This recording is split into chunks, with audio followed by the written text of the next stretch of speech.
A very short story by Ernest Hemmingway. One hot evening in Padua, they carried him up onto the roof, and he could look out over the top of the town. There were chimney swifts in the sky. After a while it got dark and the searchlights came out. The others went down and took the bottles with them. He and Luz could hear them below on the balcony. Luz sat on the bed. She was cool and fresh in the hot night. Luz stayed on night duty for 3 months. They were glad to let her. When they operated on him, she prepared him for the operating table, and they had a joke about friend or enema. He went under the anesthetic, holding tight onto himself so he would not blab about anything during the silly, talky time. After he got on crutches, he used to take the temperatures so Luz would not have to get up from the bed. There were only a few patients, and they all knew about it. They all liked Luz. As he walked back along the halls, he thought of Luz in his bed. Before he went back to the front, they went into the Duomo and prayed. It was dim and quiet, and there were other people praying. They wanted to get married, but there was not enough time for the banns, and neither of them had birth certificates. They felt as though they were married, but they wanted everyone to know about it, and to make it so they could not lose it. Luz wrote him many letters that he never got until after the armistice. 15 came in a bunch to the front, and he sorted them by the dates and read them all straight through. They were all about the hospital, and how much she loved him, and how it was impossible to get along without him, and how terrible it was missing him at night. After the armistice, they agreed he should go home to get a job so they might be married. Luz would not come home until he had a good job and could come to New York to meet her. It was understood he would not drink, and he did not want to see his friends or anyone else in the States, only to get a job and be married.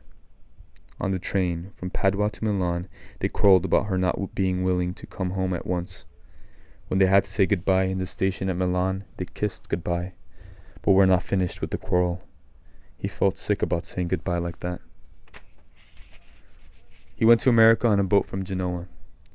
Luz went back to Pordenone to open a hospital. It was lonely and rainy there, and there was a battalion of Arditi quartered in the town.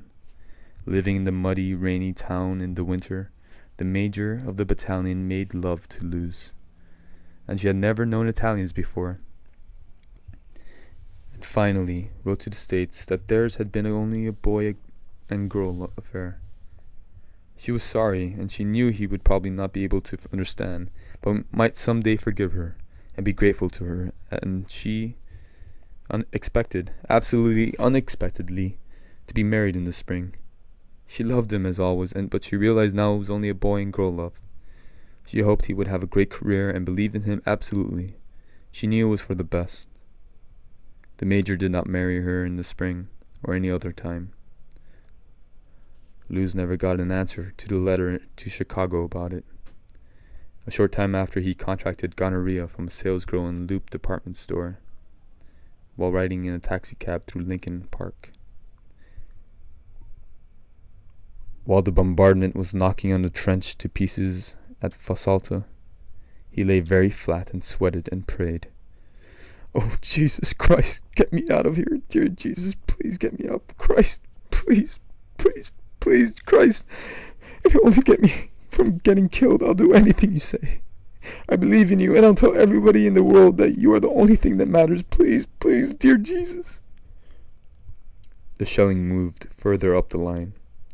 He went to work on the trench, and in the morning the sun came up and the day was hot and muggy and cheerful and quiet.